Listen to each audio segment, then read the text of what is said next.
had a full hip replacement in early March, and I felt, well, it's sad to say, but I didn't get the care out of the NHS physiotherapists, which is a sad situation. And I thought something wasn't quite right. I thought, oh, what have I done? Have I done something wrong? And I thought, well, I can't go back to the surgeon. So I thought, I'll try physiotherapy first. Well, it was the best thing I ever did because it solved the problem. It goes without saying. I mean, I get the care, I get the attention.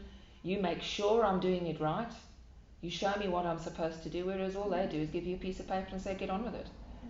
You know, because I didn't know if I was doing what the piece of paper said correctly, and how, if I was in the right position, you know, like doing the clam, I have to be in the right position and all things like that, you know. So, yes, I was in the dark, I really was. And I just didn't feel confident. I mean, they came to the house 3 times in the 6 weeks, you know, which is wonderful, but all they did was, like I said, they didn't see if I was doing it correctly. They just made me walk around the house in front of them, and what does that show them? As far as I'm concerned, nothing. Great fun. I think I spent more time giggling than anything else. That's true. But I think that's what's nice. You make it fun. I'm working on it, but you make it fun. And you know, we had some good times. It was the best thing I've ever done. And I've said that if, and I hope to heck I don't have to have any more surgery, I said I'd come here afterwards. But I was told, no, come here first. And that's something I hadn't thought of. Well, I do know about strengthening up, but yes, it's important to come beforehand. I just hope, touch wood, I never have to do that. No, I was never sceptical. Because I really felt that I'd get the answers that I needed. I just didn't realise to what extent. But I'll tell anyone. I'm actually in a choir, and there's a lady who's in our group. Yeah. She's heading for a knee operation, and I'm going to tell her to come here first. I'm going to tell her about WDC. Unbelievable. Really, unbelievable. You know, you're such a lovely bunch of people. And I've really enjoyed coming. You know, it hasn't been a chore. Not a case of, oh, what about a physio? Yeah, exactly. And as I said, we did lots of giggling. Oh, so helpful. Anything I wanted, you know, it was done, sorted out, and yeah, very prompt. And I've got absolutely no complaints whatsoever. In fact, I might sort of work up another injury so I can come back again. No, I won't. Edit that out. I've got a pain in my big toe.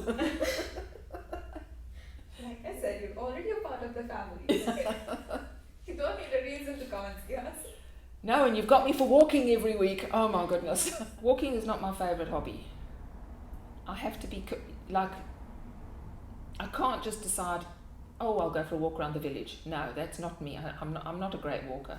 I will walk with someone, so that's why I thought this is ideal, because I'm forced. A, I've paid for it, and B, I've made a commitment that I will do it. Oh, I want to, yes. Oh, definitely. I definitely want to. I mean, I did say to myself when I was heading for the knee operation, because I've been so on a stick in so much pain for the best part of a year, I couldn't do a darn thing. And I just said to myself, when I'm better, I am going for it. I want to do more. Yeah. You know, I do choir, I do my tango, so I'm going to start the walking, and I might find one other activity to do. I haven't worked on that one yet.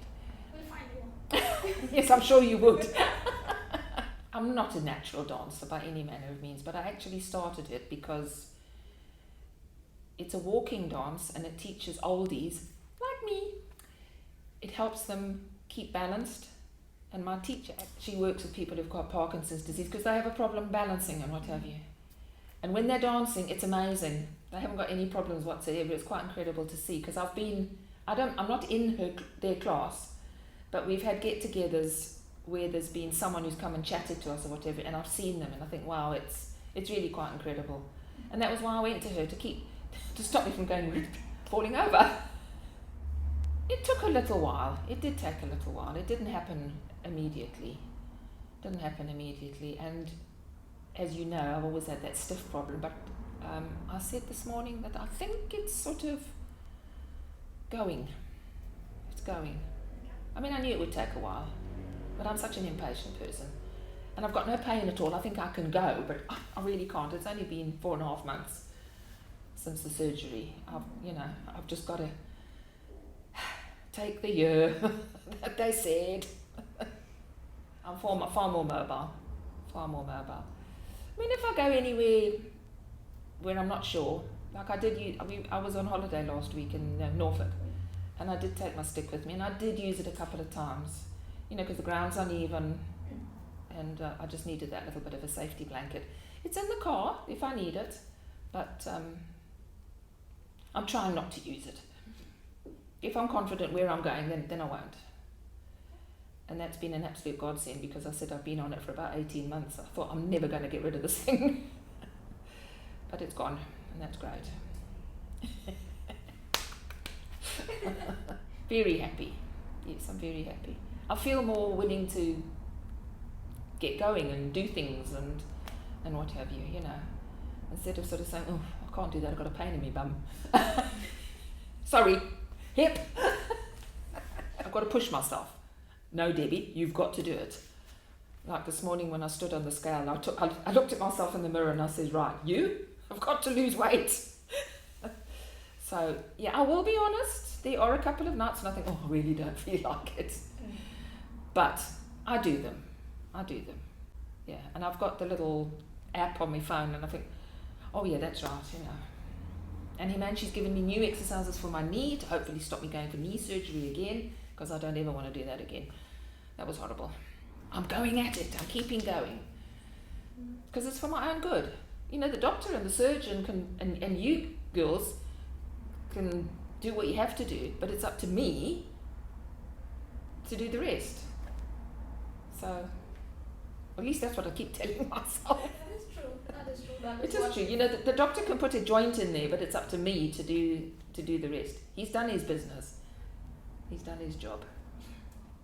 I mean, I remember many years ago, about 35 years ago, I fell down some granite stairs and I broke this hip. And it had to be pinned, and I was bedridden for 6 weeks because it was a bad fracture. And I said to the surgeon after he eventually signed me off, and I said, thank you so much. And he says, no, don't thank me. He said you did it. You did the work to recover. But then I was a lot younger then. I'm an old girl now. Takes a bit longer. Even then, you've done really well. Thank you. Yeah. No, I am proud of myself. I really am. Oh, really? And so are my friends. My friends are also proud of me. And you. Yes, of course. And I graduated and I'm on the wall.